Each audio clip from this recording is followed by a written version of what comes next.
Hi guys, I'm going to show you the installation of the integrated airbag and how you should correctly go about doing it.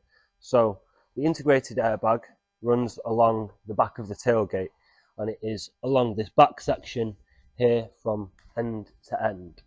Now you'll see that the white coupling, which is this, corresponds to the hose, which is what we will supply with the DockyDock. Now when you install the DockyDock, you want to make sure that you attach the hose to the back of the tailgate on this coupling before you put it in the water. So you want to attach it before you put it in the water. Otherwise, water may go inside the airbag and it could cause some kind of issues.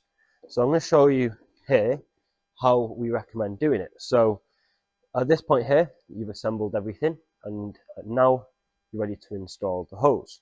So the correct position for this to be in is in the sleeve here. So it's designed for this hose to go and run through this sleeve. So I'm going to put it through so you can see how we recommend doing it.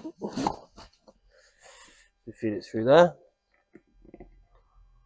and then you can see this hose pipe will go all the way through.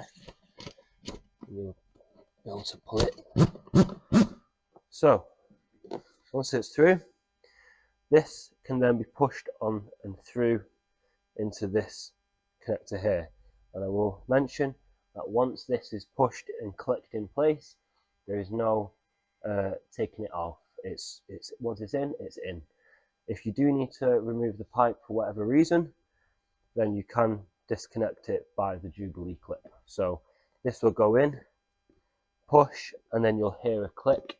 Once it clicks, then it's in place. So you can then, once that's in, I'm going to put it in temporarily there.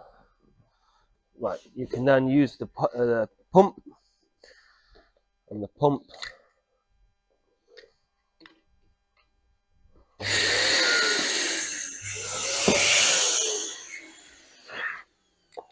will inflate the airbag, and that will help take a little bit of weight whilst you're raising the tailgate up. So just adds a little bit of air into this back pocket here. It gives you a little bit of assistance when pulling the tailgate up. So if you've got any questions, then happy to answer. Thank you.